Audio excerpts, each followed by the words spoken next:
It was one of those perfect mornings in Meadow VYEW Estates, where the sun glinted off freshly mowed lawns and the air smelled of coffee and cut grass. I'd only been in the neighborhood a week, still tripping over MOVYing boxes in my new place, when the quiet was shattered. A sleek black SUV screeched to a halt in the middle of Maple Lane, blocking traffic like it owned the road. Outstormed Lisa Harper, the infamous HOA president, her designer scarf flapping like a war banner, her heels clicking with purpose. She marched straight to my car, her face a storm of fury, and jabbed a manicured finger through my open window. "You've been tailing me for 3 blocks, you creep," she shrieked, her voice slicing through the suburban calm. What kind of lowlife stalks a woman through her own neighborhood? Behind her, unnoticed, a gas pump hose dangled from her tank, the nozzle scraping the pavement, spitting sparks like a firecracker gone rogue. I'd heard the whispers about Lisa's 6 terms as HOA president, ruling Meadow VYEW Estates like her personal fiefdom. Neighbors swapped stories of her petty fines and power trips, painting her as part dictator, part suburban legend. I figured I'd steer clear, but fate had other plans. That morning, I'd pulled in the gas station on my way to work, bleary-eyed and CRAVYing caffeine. As I filled my tank, I spotted Lisa's SUV peeling out, that black hose swinging from her gas tank like a bad omen. My first thought was, she's going to wreck something or herself. So out of concern, maybe a pinch of nosiness, I hopped in my car and followed, honking, flashing my lights, even leaning out my window to yell. But Lisa's music was cranked to 11, drowning out my warnings. She didn't notice a thing until she caught my car in her rear VYEW mirror and decided I was her personal public enemy number 1. Now, here we were, creating a traffic jam on Maple Lane. Cars piled up behind us, horns blaring, as Lisa leaned closer, her sunglasses slipping down her nose. "I'm the HOA president," she declared, her voice dripping with self-awarded authority, like she was swearing in as mayor. "We don't tolerate creeps like you in Meadow VYEW." Her perfectly styled hair bobbed with each accusatory jab, and the crowd neighbors stepping onto porches, kids pausing their bikes was growing. I tried to get a word in, but she was a hurricane. "I've got your license plate on camera," she barked, while VYing her phone like a judge's gavel. "I'm reporting you to security, the police, and the HOA board." A couple of teens were already filming, their phones catching every second of her tirade. "Don't you dare gaslight me into thinking I'm overreacting," she snapped, turning to the onlookers. "This man's been stalking me since the gas station." She was scrolling through her phone now, quoting HOA bylaws like they were carved in stone. Section 4, paragraph 12, "Residents must not disturb the peace or security of others," she proclaimed, her voice carrying the weight of someone who'd memorized every rule just for moments like this. The crowd murmured, some nodding, others rolling their eyes. I took a deep breath, trying to stay calm. "Ms. Harper," I started, but she cut me off with a smirk that could have curdled milk. "It's Ms. Harper. Lisa Harper, president of Meadow VYEW Estates, HOA, 6 terms running." She crossed her arms, daring me to speak. "I was following you because I tried again," but she leaned in, her perfume overwhelming. "Because what? You thought a lone woman was an easy target? Wrong move, pal. I've got the entire board on speed dial, and our cameras track every car in this neighborhood." She pointed dramatically to a lamppost where a security camera glared down, silently recording our showdown. The crowd was swelling now, whispers rippling through like a breeze. I noticed a few people squinting at her SUV, puzzled by the hose dragging behind it. Lisa was in full dictator mode, demanding my name, address, and probably my social security number for good measure. She was mid-rant, her voice hitting a pitch that could have cracked glass, when a guy in a flannel shirt, sipping coffee from a mug, shouted, "Hey, lady, you've got a gas pump hanging off your car." The world stopped. Lisa froze, her eyes darting to her vehicle. There it was, the hose, still hooked to her tank, the nozzle battered and dragging, Leah VYing a glistening trail of gasoline on the pristine street. Her face collapsed, her carefully constructed authority crumbling like a sandcastle at high tide. For a heartbeat, it was dead quiet. Then a snicker broke through, followed by another, until laughter erupted like a dam bursting.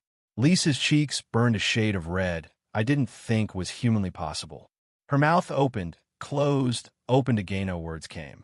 "That's what I was trying to tell you," I said, keeping my tone even, though I couldn't suppress a flicker of satisfaction. "I saw it at the gas station and was trying to warn you before you wrecked something." The crowd was buzzing now, phones out, filming her downfall. Lisa stumbled back to her SUV, her hands shaking as she fumbled with the hose. Someone pointed out it was leaking, a faint puddle forming under her car, and the laughter grew louder, echoing off the tidy houses of Meadow, VYEW. Neighbors started drifting over to me, shaking my hand, offering apologies for Hurricane Lisa. "She's been unhinged lately," Tom, an older guy with a gray beard and a kind smile, muttered. "Last week, she fined Millers for Leah VYing their trash can out passed on. Said it ruined the aesthetic." Sarah, a mom in yoga pants pushing a stroller, chimed in. "She cited my son for parking his friend's car in our driveway. Claimed it VYOLAT her guest vehicle policy, which she invented on the spot." Another neighbor, a retired teacher named Margaret, leaned in, her voice low. "She tried to ban my garden gnomes, call them VY Sewell clutter. I've lived here 20 years, and no one's complained but her." The stories poured out, each one painting a picture of Lisa's reign of terror: fines for unapproved mailbox colors, citations for kids' chalk drawings on sidewalks. Even a rumor she'd measured lawns to ensure they met her exact blade height standards.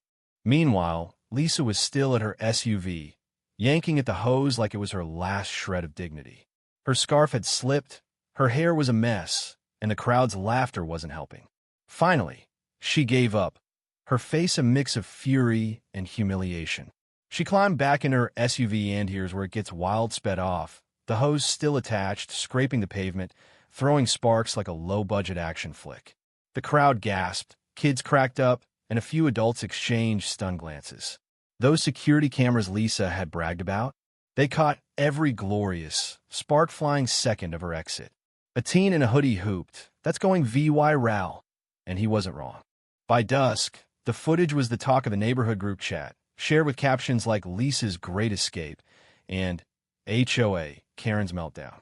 The gas station didn't find it so funny they called the cops, reporting property damage and theft. Turns out, ripping out a fuel dispenser isn't cheap. Lisa was slapped with a DULA $3,000 bill to fix it. The police report made its way around, adding fuel to the neighborhood's fire. But the real drama was yet to come. That night, Claire, an HOA board member with tired eyes and a warm smile, knocked on my door. She apologized profusely for Lisa's BHA-VY, or her hands fidgeting with a stack of meeting agendas. "She's pushed everyone too far," Claire said, her voice heavy. "This gas pump thing gets the last straw. Will you come to the next HOA meeting? We need voices like yours."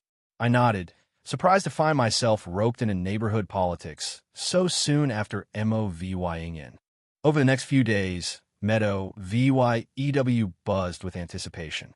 The group chat exploded with stories of Lisa's overreach, finding a family for a basketball hoop, threatening to tow a VY Cider's car for parking too close to a hydrant, even trying to ban holiday lights that weren't HOA approved.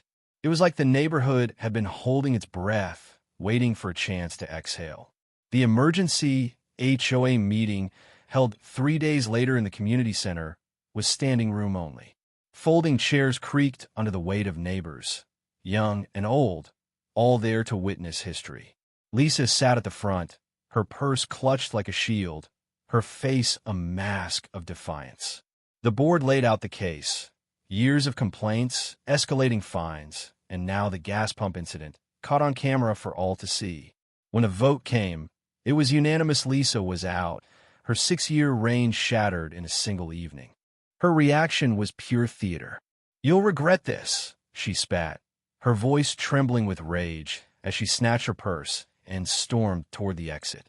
The door slammed so hard the HOA mission plaque, her prize creation, engraved with her name, crashed to the floor, splitting clean in two.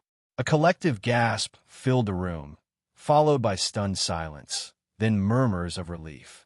Meadow VYEW was free, and Lisa's legacy was reduced to a trail of gasoline, a VY Ral VY Deo, and a broken plaque. But let's talk, what do you think? Was I wrong to follow Lisa, even if I was trying to help? Should I have just called the gas station and let her crash and burn? And what about Lisa? Was she just VYing a bad day? Or is she the neighborhood tyrant everyone claims? Could the HOA have handled this differently? Maybe given her a chance to step down quietly? And here's a spicy one. Should that VY Ral VY Deo stay online? Or is it too cruel to keep it circulating? Drop your hottest takes in the comments. Smash that like button if you're Team Meadow VYEW. And subscribe for more wild suburban showdowns. Who's got an HOA horror story that can top this one?